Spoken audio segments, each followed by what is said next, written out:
को खूब हंसाया अभी, लेकिन मेरी समझ में नहीं आया। वो इनसे पूछूंगा। अभी प्रभु जी कह रहे थे कि कांग्रेस को गैप सागर में डुबो दो, लेकिन मुझे लग रहा है गैप सागर तो खूब साफ सुथरा है, इसको डुबोने से तो कांग्रेस इसको गंदा और कर देगी। इसलिए उनको तो कहीं चूल्हों पर पानी में डुबो देना चाहिए।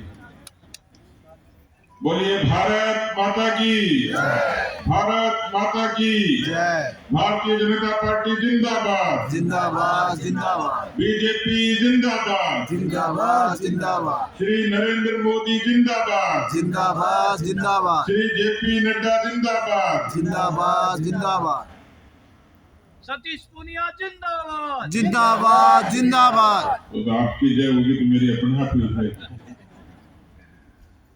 सम्मानित मंच कहने से काम चल जाएगा मेरे ख्याल, चल जाएगा। सबके नाम तो जानते हैं, शक्लें भी जानते हो, भाषण भी बहुत लोगों ने दे दिया, सब भले लोग हैं, तो जोरदार ताली बजा दो इन सब के लिए।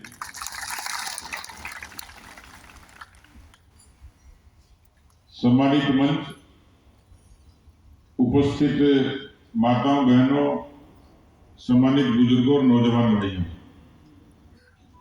वैसे तो आपको प्रभु पंड्या जी ने, कनकमल कटारा जी ने और सुशील कटारा जी ने, माधव जी ने, हमारे चेयरमैन साहब ने सारी बात आपको बता दी। मैं खास तौर पर इस आपके क्षेत्र में जब पढ़ता था तभी इस क्षेत्र के बारे में सुनता था, कुछ चीजें देखी भी, कुछ महसूस भी की। मुझे लगता है कि इस राजनीति का सबसे ज्यादा शिकार कोई हुआ है तो जनजाति क्षेत्र हुआ है। आप सब लोग भोले लोग हो, प्रकृति के नजदीक रहते हो, जंगल की पूजा करते हो, पेड़ की पूजा करते हो, अपनी संस्कृति को रखते हो और बहुत शांति से और आनंद से जीवन यापन करते हो। कोई समय था जब केरोसिन के लिए भी संघर्ष था, झोपड़ी पे लट्टू के लिए संघर्ष था, राशन के लिए संघर्ष था, और अभी मुझे बताया कि कांग्रेस के राज में नरेगा की तकलीफ अभी भी चल रही है। इस देश में आजादी के बाद कांग्रेस पार्टी को सबसे ज्यादा राज करने का मौका मिला, 55 साल तक राज किया।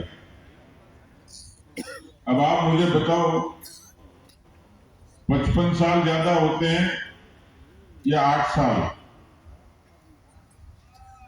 55 ज्यादा होते हैं या 8? 55 ज्यादा होते हैं।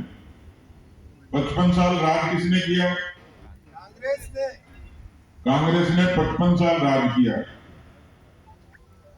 आप राम जी को मानते हो सब लोग, राम राम करते हो सब लोग, जय सीताराम भी करते हो, जय गुरु महाराज भी करते हो। यानी हम धार्मिक लोग हैं, धर्म को मानते हैं, सूरज को मानते हैं, चंद्रमा को मानते हैं, जल को मानते हैं, जंगल को मानते हैं, जमीन को मानते हैं, देवी देवताओं को मानते हैं, गुरु महाराज को मानते हैं। सब आस्था वाले लोग हैं। और अभी आपने भारत माता का भी नारा लगाया। इस जमीन पर जो पृथ्वी माता है, धरती माता है, भारत माता, इसको मानते। 55 साल तक कांग्रेस पार्टी को राज करने का मौका मिला, और मैं जहां जहां जाता हूं मुझे सब लोग ये बताते हैं कि इन 55 सालों में, और अभी मैं रास्ते में आया तो एक जगह बोर्ड लगा हुआ था, प्रधानमंत्री ग्राम सड़क योजना। अब आपको पता नहीं ध्यान है कि नहीं, लेकिन प्रधानमंत्री ग्राम सड़क योजना किसने लागू की? कौन बोले? अटल बिहारी वाजपेयी जी। कौन सी पार्टी के थे? भारतीय जनता पार्टी। 55 साल में आदिवासी के गांव को जोड़ने का काम किसने किया? भारतीय जनता पार्टी के अटल बिहारी वाजपेयी ने। देश में 7 लाख किलोमीटर सड़क बनाई, राजस्थान में 70,000 किलोमीटर बनाई, और आदिवासी ने पहली बार काली डामर की सड़क अपनी झोपड़ी तक देखी। आप सब लोगों के बैंक के खाते हैं क्या? बैंक में खाता है? किसने खुलाया? मोदी जी। आपको पता कितने खाते खुले हैं? 45 करोड़ खाते खुले। कितने? 45 करोड़। ये खाता नेहरू जी ने खुलवाया क्या? इंदिरा जी ने खुलाया? राजीव जी ने खुलाया? मनमोहन सिंह जी ने खुलवाया क्या? अशोक गहलोत जी ने खुलवाया क्या? भारतीय जनता पार्टी के नरेंद्र मोदी जी ने आदिवासी को उसका हक देने के लिए उसकी मजदूरी उसके खाते में जमा हो जाए, विधवा की पेंशन जमा हो जाए, नौजवान की छात्रवृत्ति जमा हो जाए, किसी विकलांग की उसकी पेंशन जमा हो जाए, ऐसे एक नहीं 45 करोड़ खाते खोलकर सबसे पहले भ्रष्टाचार पर अंकुश डाला और आदिवासी को उसका हक का पैसा उसके खाते में देने का काम पहली बार देश के प्रधानमंत्री नरेंद्र मोदी जी ने किया। अभी कनकमल जी बता रहे थे कितने आवास बताया? 1,59,000 यहाँ डूंगरपुर जिले में 1,59,000 आवास, 22 अरब रुपया, 1,59,000 मकान।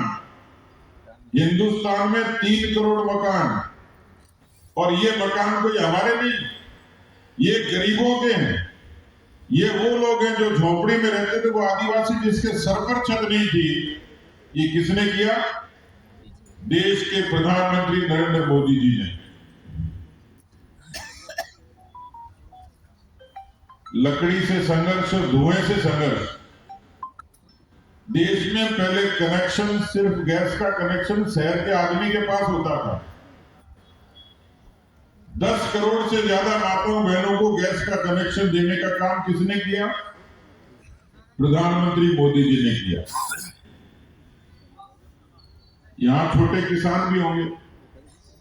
6,000 रुपये आपके खाते में आता है कि नहीं साल का? आता है। प्रधानमंत्री किसान सम्मान निधि ये दुनिया की सबसे बड़ी स्कीम है, और हिंदुस्तान के 12 करोड़ किसानों को 2 लाख करोड़ रुपया उनके खाते में जमा हो गया। ये काम किसने किया? देश के प्रधानमंत्री नरेंद्र मोदी जी। ये काम 55 सालों में नहीं हुआ था। 55 साल में क्या हुआ? धर्म के नाम पर लड़ाया, जाति के नाम पर लड़ाया, बिरादरी के नाम पर लड़ाया, वोट बटोर लिए, राज कर लिया, और राज भी एक खानदान ने किया।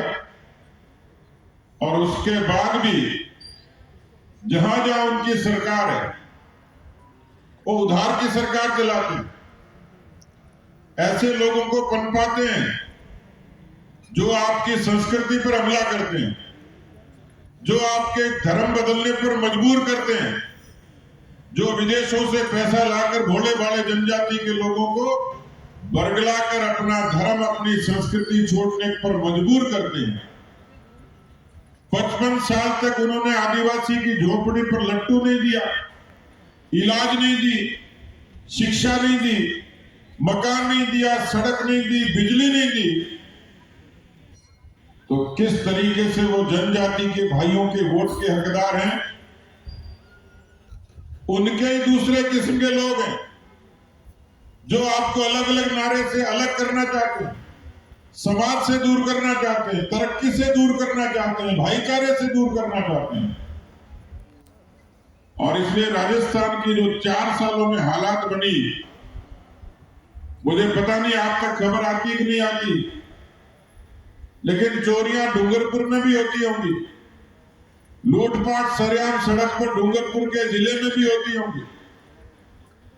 कोई बीमार मरीज यहां भी तकलीफ झेलता होगा, कोई आदिवासी बच्चा बच्ची रोजगार के लिए तकलीफ पाता ही होगा। मुझे मिले कई नौजवान जो टीएसपी के क्षेत्र में पद बनाने की काम करते थे। 55 साल तक टीएसपी के नौजवानों को 45% आरक्षण का अधिकार देकर भारतीय जनता पार्टी के भैरव सिंह शेखावत ने डूंगरपुर, बांसुड़ा, प्रतापगढ़, उदयपुर के नौजवानों को हक दिया कि नहीं दिया? ये काम कांग्रेस कर सकती थी, लेकिन ये 45% टीएसपी का आरक्षण भैरव सिंह शेखावत जी की सरकार ने दिया। यहाँ माताएं बहनें बैठी थी, काम के बदले अनाज, अंत्योदय योजना, ये सब राजस्थान की धरती पर भारतीय जनता पार्टी के शासन काल में लागू हुई। और मैं आज इसलिए आप लोगों के बीच में आया हूं, आपसे मेरी हमदर्दी भी है, मैं आपकी संस्कृति को भी प्यार करता हूं, मैं आपकी इस धरती के प्रति आस्था को भी प्यार करता हूं। और इसलिए इन 4 वर्षों में जिस तरीके से बेरोजगारी का तांडव है, भ्रष्टाचार का तांडव है, सबसे ज्यादा कोई लूटा गया और ठगाया गया कांग्रेस के राज में वो जनजाति के माता बहन थे कि जिनको भ्रष्टाचार के और उस चंगुल से पीछा नहीं छूटा। और आज वही सरकार क्या कह रही है, उन्होंने एक नया ऑर्डर और निकाला। जो लोग आपका पैसा ठगते हैं, भ्रष्टाचार करते हैं, ऐसे हर साल 600 लोग पकड़े जाते हैं। कोई ग्राम सेवक पकड़ा जाता है, कोई पटवारी पकड़ा जाता है, कोई जेईएफ पकड़ा जाता है, कोई पुलिस का कांस्टेबल पकड़ा जाता है। 600 लोग भ्रष्टाचार करते हुए साल में पकड़े जाते हैं। और अब इस सरकार ने ऑर्डर निकाला है कि ऐसे जो लोग पकड़े जाएंगे उनकी शक्ल नहीं दिखाएंगे, उनका नाम नहीं उजागर करेंगे। इसका मतलब कांग्रेस पार्टी खुद भी चोर है, चोरों को बचाने का भी काम कांग्रेस पार्टी करती है। और इसलिए जो चोर हो, जो चोर को बचाता हो, अपने यहां कहावत है कि चोर को क्या मारना, चोर की मां को ही मारो। तो जिन्होंने राजस्थान में भ्रष्टाचार की चोरी की, जिन्होंने राजस्थान में लोगों के हितों पर डाका डालने का काम किया, ऐसी कांग्रेस पार्टी की सरकार की जगह गैप सागर में नहीं है, राजनीति के शमशान घाट में है कि जिनको राजस्थान की राजनीति से हमेशा के लिए विदा कर देना चाहिए, ताकि वो किसी जनजाति के भाई और बहन के साथ अत्याचार नहीं कर सके। वो पर्दे के पीछे काम करते हैं, उनके शक्ल में कुछ लोग और सामने आएंगे, अलग नारे लगाएंगे, आपको समाज की मुख्य धारा से अलग करने की कोशिश करेंगे।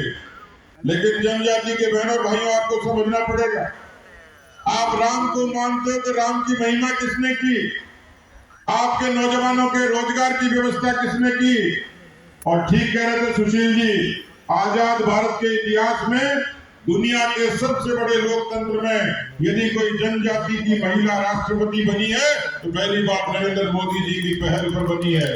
आपका कौन कल्पना कर सकता था?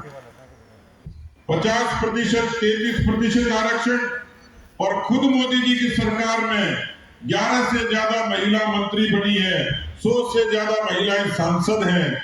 इसका मतलब महिलाओं का सम्मान ये भारतीय जनता पार्टी की पहली प्राथमिकता है। और इसलिए मैं आप सब लोगों के बीच में आया हूं।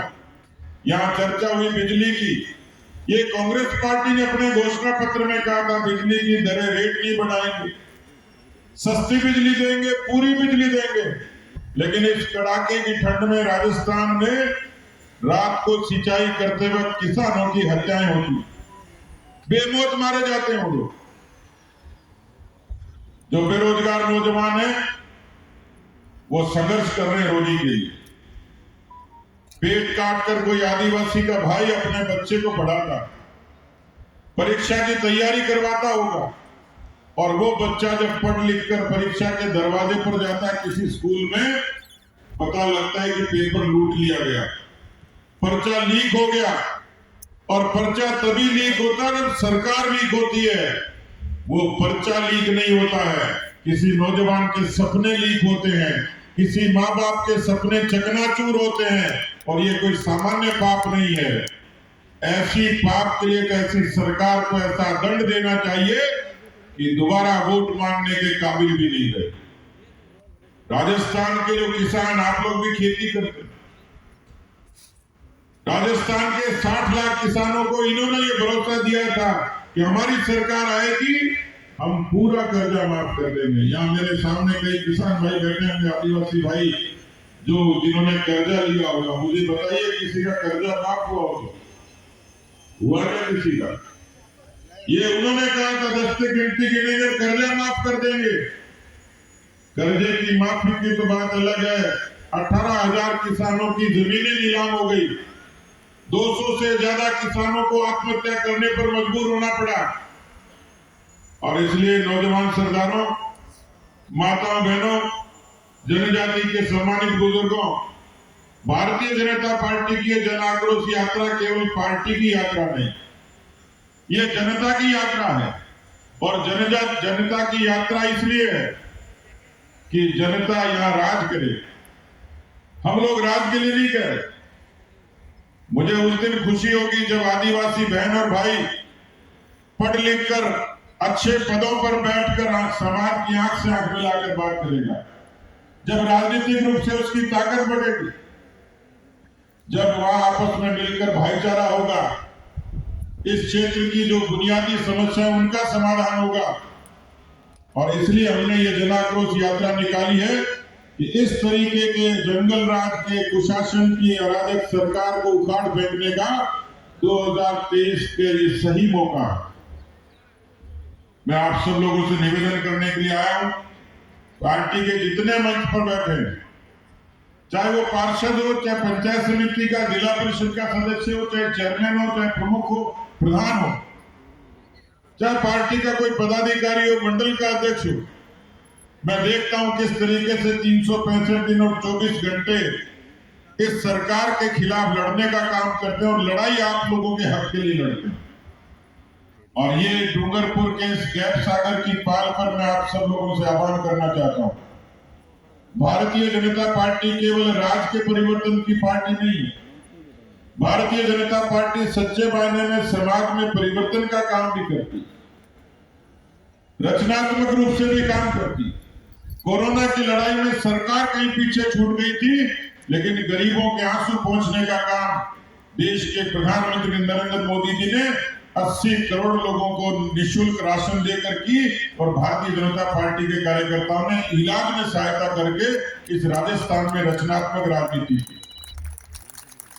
मुझे लगता है कि हम सब लोगों को ये सही समय है, यही समय है कि सब लोग छत्तीसगढ़ के लोग, न कोई छोटा न कोई बड़ा है, न कोई अगड़ा न पिछड़ा है, सब इस भारत भूमि पर, इस हमारे सुनहरे राजस्थान पर, इस राजस्थान की धरती पर, इस मेवाड़ और वागड़ की धरती पर, हम चाहे किसी भी राजनीति के होंगे, हमारा विचार कुछ भी होगा, हमारा व्यवहार कुछ भी होगा, लेकिन आज जरूरत इस बात की है कि डूंगरपुर के, बांसवाड़ा के, प्रतापगढ़ के, राजसमंद के, उदयपुर के, चित्तौड़ के जनजाति भाइयों को उनकी तरक्की का हक मिलना चाहिए।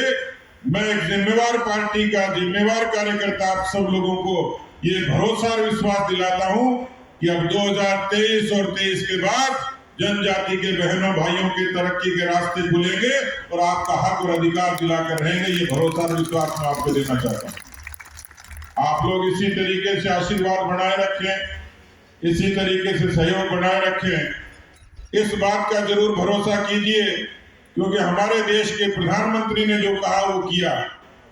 भगवान राम के मंदिर के निर्माण से लेकर 370 से लेकर जनधन से लेकर उज्ज्वला से लेकर आवास से लेकर विकास से लेकर तमाम बातों को समाहित करते हुए सबका साथ, सबका विकास, सबका विश्वास और सबका प्रयास, इस मूल मंत्र के साथ भारतीय जनता पार्टी चलती है। लेकिन कांग्रेस पार्टी लड़ाई घर में भी लड़ती है और लोगों के हक पर डाका डालती है। मुझे लगता है कि उन्होंने जिस तरीके से राजस्थान के लोगों को मूर्ख बनाने का काम किया, 52 दिन बाड़े में बंद रहे, कोरोना का काम था, 52 दिन सरकार बाड़े में बंद रही, इस्तीफे दे दिए, पहले इस्तीफे दिए और फिर इस्तीफे वापस ले लिए। कोई पूछे इस्तीफे दिए क्यों और इस्तीफे लिए क्यों?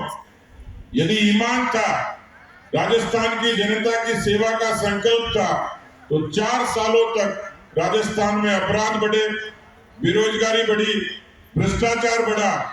और इसलिए मुझे लगता है कि इस जन आक्रोश यात्रा के माध्यम से ये सही अवसर है आप सब लोगों के बीच में मैं अलग जगाने के लिए आया हूं, ये निवेदन करने के लिए भी आया हूं कि आप भारतीय जनता पार्टी के साथ चलें। हम सब लोग मिलकर इस जनजाति क्षेत्र की तकदीर और तस्वीर बदलेंगे और एक नए राजस्थान का निर्माण करेंगे, जिसमें रोजगार भी होगा, जिसमें सुख शांति भी होगी, जिसमें सुरक्षा भी होगी, जिसमें स्वाभिमान भी होगा, जिसमें तरक्की भी होगी। इतनी बड़ी संख्या में माताएं बहनें आई हैं। मैं इतनी जगह गया हूं, आपने यहाँ तो पुरुषों को भी पीछे छोड़ दिया। मुझे लगता है कि इनसे भी ज्यादा आपके इरादे ज्यादा बुलंद हैं और मुझे पूरा पता है कि जिस समाज में मातृशक्ति जागती है, उस समाज को आगे बढ़ने से दुनिया की कोई ताकत रोक नहीं सकती। मेरी जनजाति की बहन और बेटियां तरक्की करें, यही मैं कामना करता हूं। धन्यवाद।